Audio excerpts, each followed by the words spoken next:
When you're getting your pitch, you're hitting 625, which is massive. You're crushing the ball. That's a scene from the 2011 Columbia Pictures film, Moneyball. You probably recognize some of the voices. That's like a hand of blackjack. Every card that's dealt, your odds completely change. One's from comedic actor Jonah Hill, and the other from Brad Pitt. 75 points. He should be throwing 100 pitches before the fifth inning. I want to knock that starter out. Deep into This movie tells the story of Billy Beane, former general manager of the Oakland Athletics, or better known as baseball's Oakland A's. Why you should be hitting them. So he wants to walk more. Good question. Yes. In this scene, they're citing numbers about players, like batting and pitching averages, and what those numbers say about individual player skills. They're useful for understanding strengths and weaknesses and how to improve them. This is a movie, but what they're talking about actually happened. The Moneyball phenomenon started in the late 90s when Billy Beane inherited a team with financial problems and unruly players. But by the early 2000s, he'd led a run of remarkable baseball, making the Oakland A's West Division champions. The key was in the understanding of those numbers, the data that no team had previously explored. Columns of numbers on how players performed on the field, influencing choices like where to move and how to hit. It set off an immediate shift in sports. The power of data could give you success. It could give you wins.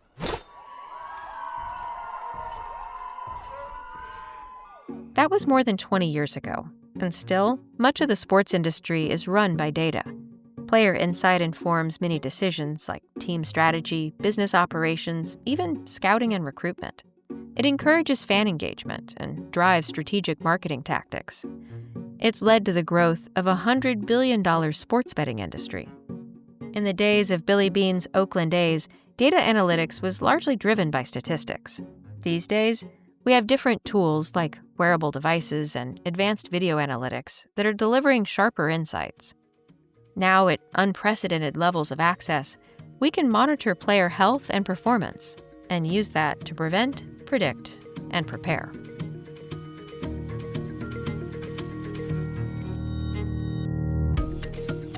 I'm Jennifer Strong. I've been covering technology for more than 20 years. In this episode, I want to explore how the latest iterations of sports tech are fortifying player performance. If data is power, just how powerful can it be? How do these applications work, and what do they say about the future of sports? Is there a risk to so much data? And finally, what does all of this say about the future of our relationship with technology? Welcome to The Next Innovation.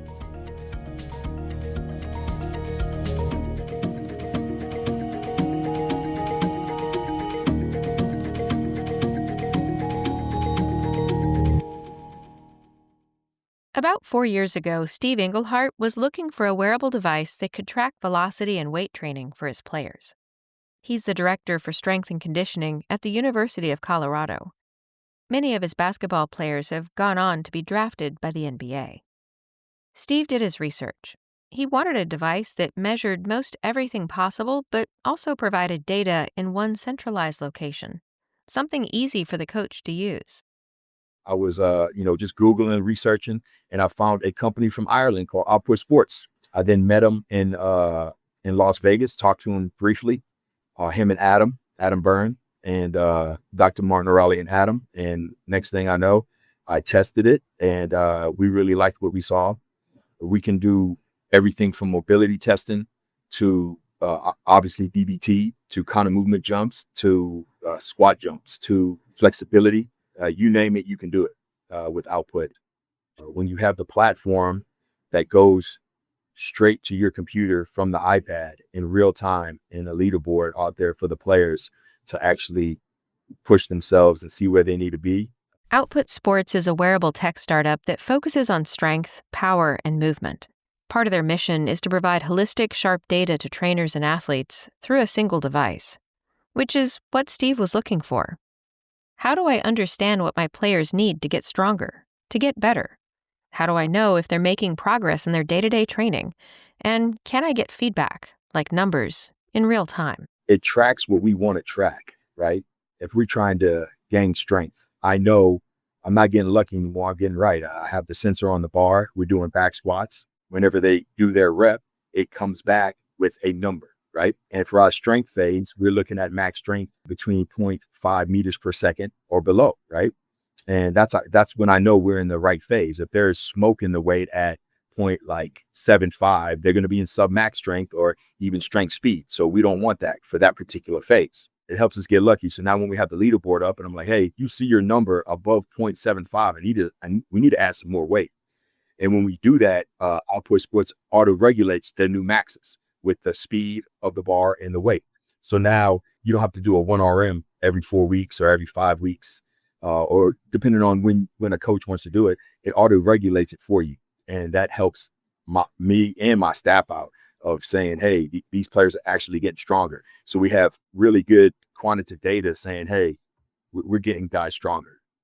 All of this quantitative data is produced by a matchbox-sized nugget that can be attached to almost any part of your body. If you're lifting weights, you place it on the bar. If you're testing movement speed, like running or sprinting, you place it on the ankle. You can also stick it to your lower back for balance assessment. We used it about 2 weeks ago for my son. He's going to go play D1 lacrosse at Hobart College in New York. And he's like, hey, Dad, let's test my 20-yard dash. And I was like, hey, let's put this on your foot real quick. Let's see the ground contact speeds of where you're at, right? To see if we can increase that. So it's a lot when you get this. So you're looking at certain numbers that you want to get better. If it's sprints, if it's jumps, if it's back squat, bench press, power clean, hang clean, pull-ups. I mean, you can track it. Mobility, flexibility, you can track it. Med ball throws, you can track it.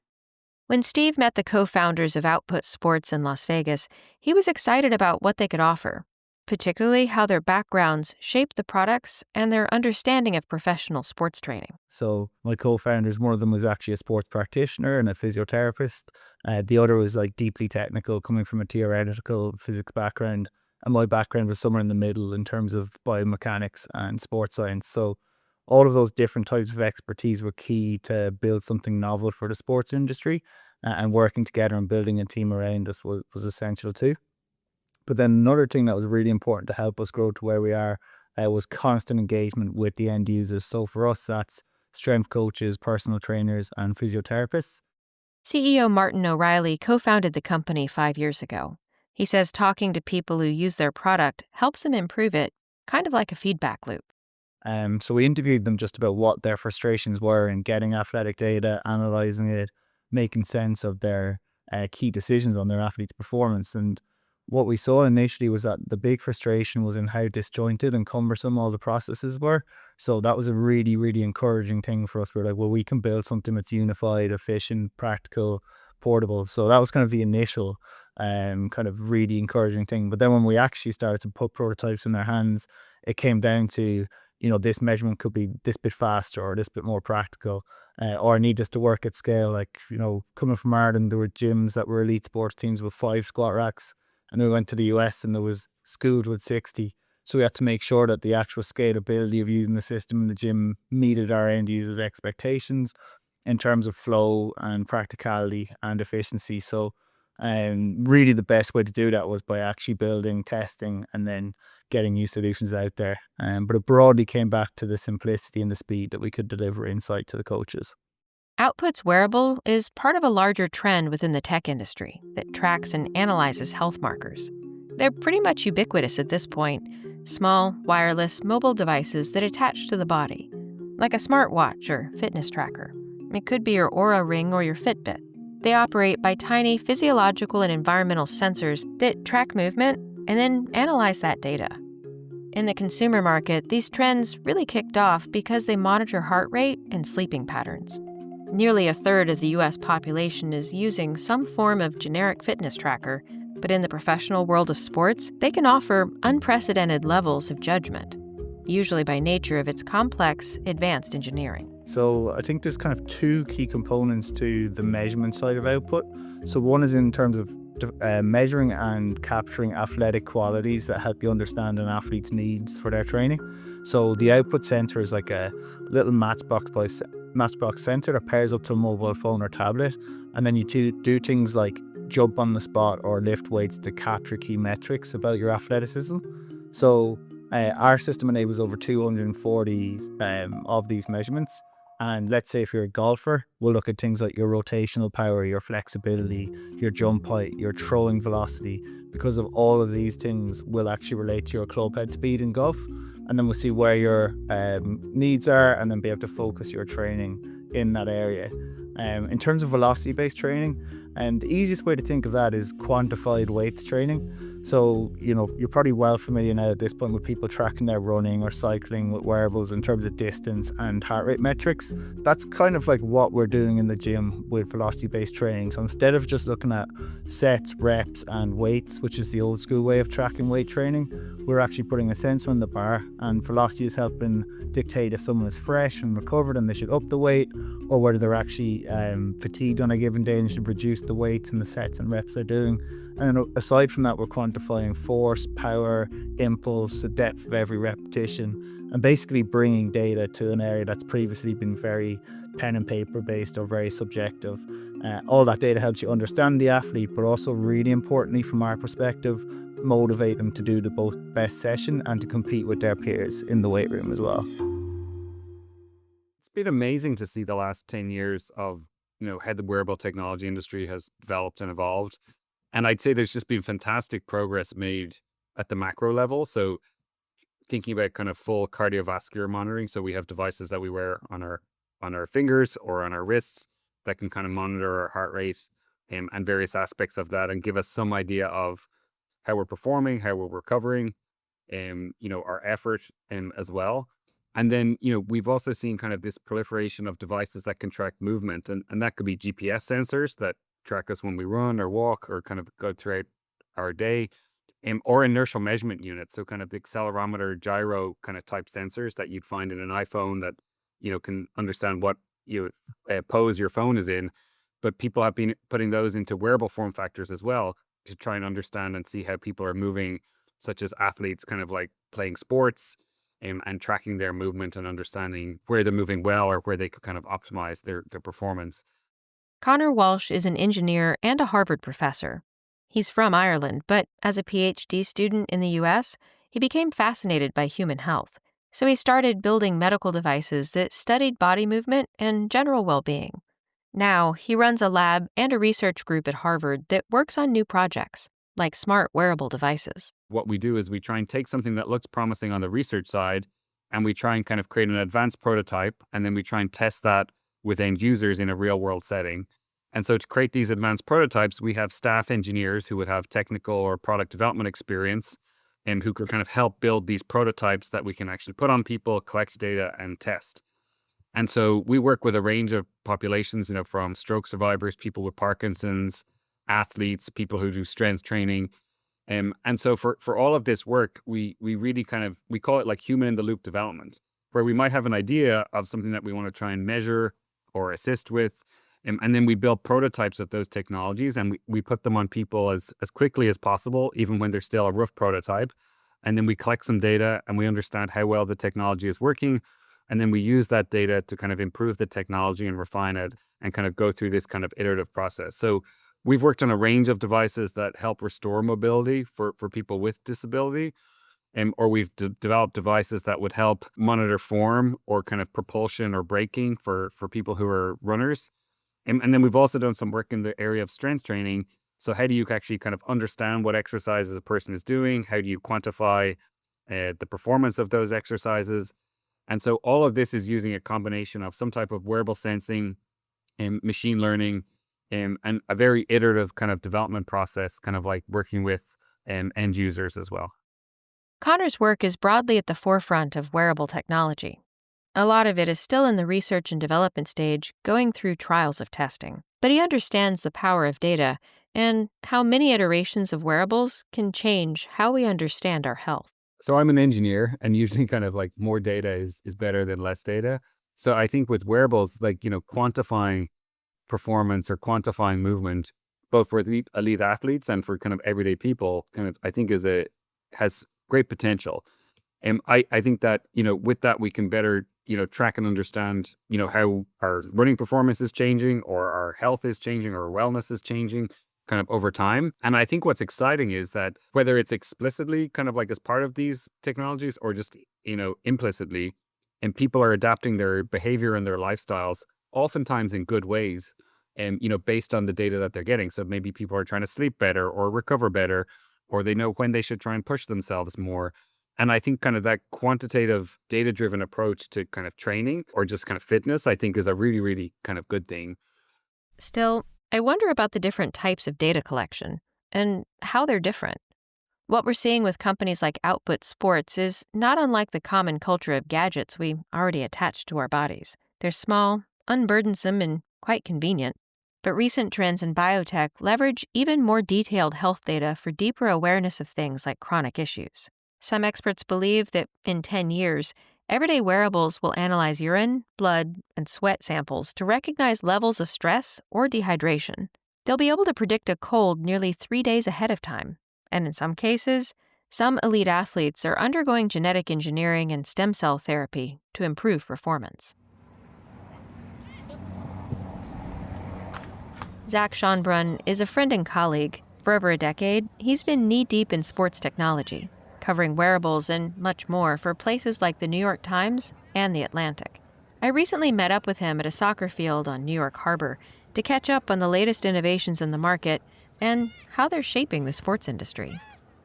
Many of us know how to drive a car but may not know much about how the engine works, right? I feel like we're getting to a similar space with wearables too. They're just sort of ubiquitously everywhere. Maybe you could give a better understanding overall what kinds of things we're starting to track with these devices.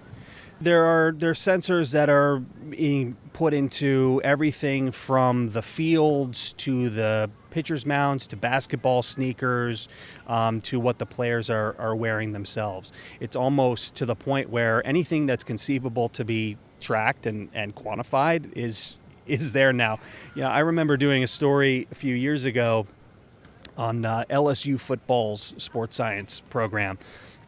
They had players swallowing pills that measure their internal body temperature during practices. And, in the heat of Louisiana and in the summertime during training camp, it's important to know, how a player's temperature is responding to these practices. Is that a little invasive? Yeah, a little bit. And this was 8 or 9 years ago now. So, I wrote a story recently last year for the Atlantic magazine about the effort to quantify the sense of touch in baseball pitchers. This is, again, one of those things where a few years ago you thought it might be, inconceivable measuring finger forces on a ball that's being thrown 100 miles an hour, but the technology is starting to develop where that is it is now conceivable, and teams are trying to address it. And there was a startup that is trying to put sensors in the balls themselves. There was another startup trying to develop a kind of a wearable for the fingertips, and then another company that was developing a kind of a grip analyzer for pitchers. But the appetite is there to understand, all these different aspects of movement, of skill, and performance at this levels of minutia that are kind of hard to imagine. Yeah, I think if you've been in a stadium lately, there are cameras absolutely everywhere. But can you help us connect the dots? Like, what are the cameras being used for? Like, what kind of information can you learn about an athlete from a camera? Yeah, so what's being used today is called motion capture. It's wireless motion capture primarily. I spoke to a Major League Baseball pitching coach not too long ago, trying to kind of ask the same question about what they're using it for. And he gave me one example, and it's kind of a specific example, but I think it's fairly emblematic of what's being collected today. So he was talking about that teams like to look at a pitcher's stride length. Where their feet land on each pitch, and they use these cameras to measure to view the mechanics of a pitcher and to measure where the feet lands on each pitch. And ideally, that should be a consistent landing spot. But what they found is that over time, as a pitcher is dealing with different situations or perhaps fatigue, the feet can land in different spots at different times. They can measure these landing spots and then use that information to gauge is he fatigued, Is he dealing with a stressful situation? How is it impacting his performance? And they can use that information to help them avert the risk of injury. That's just one example of how these cameras are used. But I think it does kind of illustrate just what sort of data is being collected, and they can do similar things with athletes that are in the field, running the bases, throwing, hitting, and so the cameras are collecting all this information all the time. Motion capture technology is a breakthrough in sports performance. It's different from wearables because it relies on multiple camera angles to collect and decipher movement, creating trends and predictions for players, such as, if you position your arms at this angle, you'll have a greater chance of hitting a three-point shot. Or, if you keep rebounding on your knee like that, you're going to get injured. This is actionable data. We can detect when do athletes start to move in ways that are inconsistent. That has a whole range of utility for a team. Number one, for injury prevention. But number two, for understanding what are the specific moves that athlete is going to be forced by himself or herself over and over again to execute during a game. And therefore, what should we be doing specifically for training for that athlete, right? And then on the flip side, if the athlete gets injured, what movements were problematic for the athlete that led to injury that we will now need to ensure the athlete can conduct that movement to avoid sort of the biggest risk of injury, which is re-injury, right? What movements do we need to do to build into that athlete's sort of return to play protocol in order to ensure that they don't go down the path of re-injury and sort of inoculate them from those specific movements? Perhaps one of the most popular companies employing motion capture analysis is Orco, an Irish startup that's worked with the English Premier League, the NBA, NHL, Major League Soccer, several Olympic athletes, and more. Nick Sprague has worked with Orco for 7 years and considers himself a longtime champion of the company. He mostly focuses on expanding business relationships, but it was his longtime love of sports that drew him into the company. So in the case of the players, you're looking at what we would call musculoskeletal data, which is basically everything that the player are doing, every way that the player is moving. In some of the advanced systems, you're getting 60 movements per second per player, head, shoulders, knees, and toes. And imagine these cameras in some cases are like the size of an iPhone. And they're placed, say, between 17 and 34 cameras all around the stadium or the arena. And they're providing you with basically a 360-degree sort of 3D view of everything that is taking place on the court or on the field. Every athlete, every movement, everything that's taking place 360 degrees throughout the course of the match or the training session. And that data is then translated through an API into numerical code. So you actually have a numerical expression of everything that's taking place in the audio-visual feed. It's billions of rows of numbers. It's an extraordinary amount of data, but it's coming from a relatively simple piece of fixed infrastructure that's already built into the arenas. So Oracle will take that data, translate that into individual movement signatures of athletes, and then deliver that service through a software platform. The evolution of motion capture analysis now goes way beyond just player health. Some companies are using the tech to develop new sporting equipment, like shoes or even shirts, that help player movement. With all of this data being collected and analyzed, I have to wonder, could too much data be dangerous? I guess it depends on what it's used for. I think for the general public, having these wearables that we can now buy that monitor our health, it's probably healthy for us.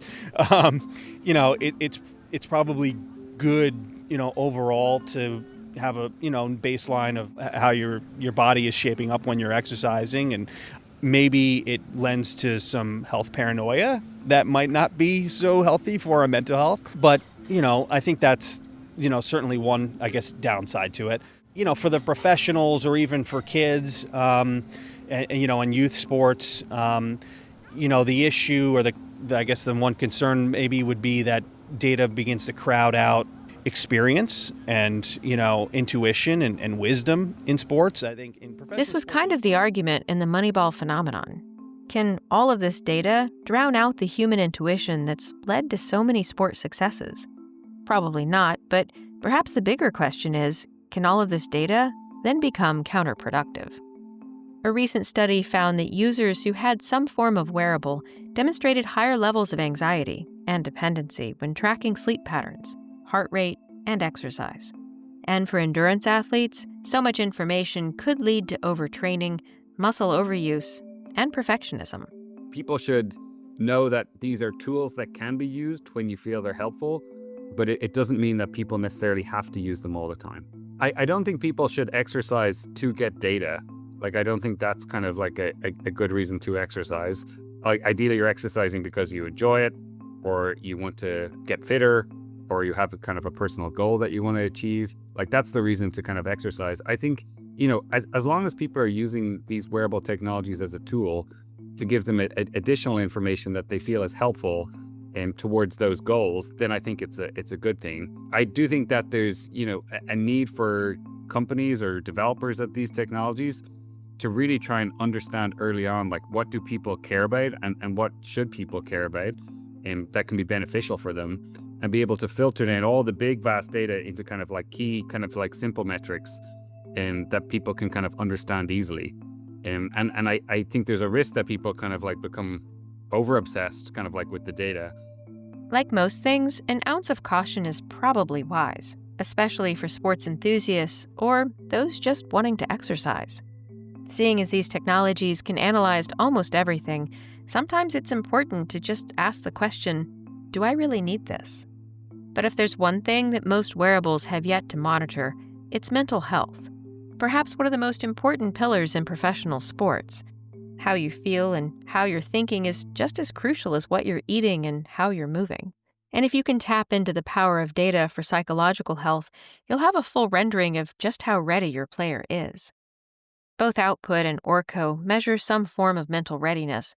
Output distributes a questionnaire for players at the start of each training, and Steve Englehart walked us through the process. So a normal day looks like they come in and there's a wellness questionnaire for Output Sports. It asks sleep, how do you feel today, cognitive, mental stress, are you ready to train, 1 out of 5. Psychological health, which is our mental health, how do you feel today, 1 out of 5, right? This gives me feedback. If he says he's a 1, I can actually get some help for that young man or woman. Physical health, 1 through 5. He's like, man, I'm a 2. What happened? What's wrong? He can put in his notes. I sprained my ankle yesterday playing ball in Denver somewhere or back home. So they can fill this out at home too. And then sleep quality, that allows me to know, like, hey, if he puts a 1, what happened last night? Like, oh, I was studying, coach. I want to make an A on this test. And it flags us to let us know how to help these young men and women out. Orco considers mental health monitoring a core part of their service. They use biomarker assessments from blood results, measuring oxidative stress. Higher levels of oxidative stress indicate that there's more neural dysfunction, which could lead to things like depression or anxiety. And that's looking at the balance between how much pressure is on the athlete's system at that time and what are the levels of antioxidant defenses that the athlete has to sort of counteract that stress or that pressure. That stress, a lot of times, is psychological. And we see that anxiety, stress, mental health decline significantly impacts athletes and gives us a actual physiological result that we can measure objectively in order to say, okay, this athlete really is under significantly more stress than he or she otherwise ordinarily is, and we need to look at them more closely, intervene more closely. More research is needed. Measuring sleep patterns and heart variability really only scratch the surface of psychological health, and one can't really go without the other. Both psychological and physical health can simultaneously empower and weaken the other. But as more applied research combines these two areas of health, both with wearables and motion capture, the future of sports technology could be leading the course for understanding virtually every aspect of our health. I think one thing that's like really interesting with like wearable technologies is, being able to have like individualized, you know, your own data like over a long period of time. So, a lot of times when we're kind of like trying to assess our performance, we're trying to look at something like in the moment. But I think what's really important is being able to look at how things are changing over time. And I think that's kind of one of the things that I've observed with this field of wearable technology, where, if you're kind of training for many years, you'll be able to kind of see how your performance is evolving. You'll be able to see, kind of like what types of targets you should be able to achieve based on what you've done in the past. And then if something goes wrong, so if you get injured or if you have a health issue, then I think you'll be able to see that, hey, some of this data is looking quite different than it has in the past.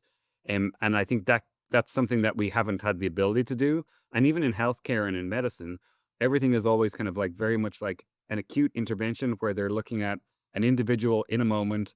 And that's really all kind of they just get a single snapshot.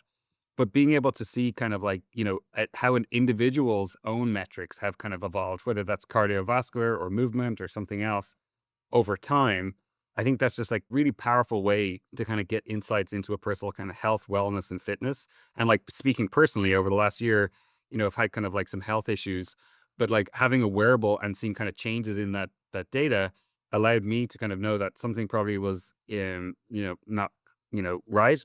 And it allowed me to kind of go and kind of, seek care and kind of intervene on that.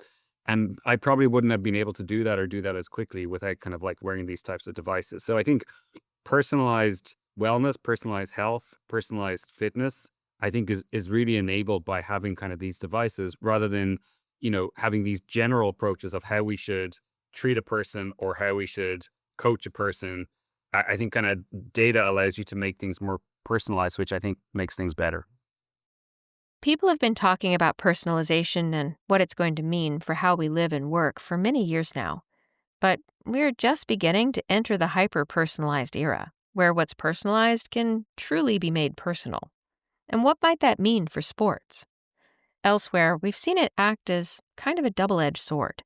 On the one hand, it can give us tailored experiences and productivity superpowers. On the other, it can reinforce bias, invade people's privacy, and limit user choice. So how do we get to the good stuff without the rest becoming a cost of doing business? New iterations of biomechanics and biometrics will soon change not just how we understand our bodies, but also how we interact with our environment and with each other. This is really only the beginning.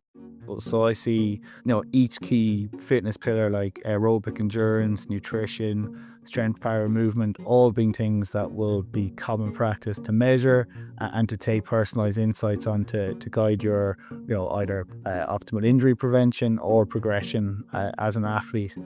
Imagine being able to deliver a personalized insight to an amateur athlete based on cell phone data that's being captured, right? That's where it's going. And I think it's really exciting for the teams and practitioners within teams that, there's going to be a time, it's already here, but in the not too distant future where that kind of thing is going to be available to them. And they're going to be able to deliver truly personalized recommendations to each of their athletes, at the professional level, but all the way down to the amateur level.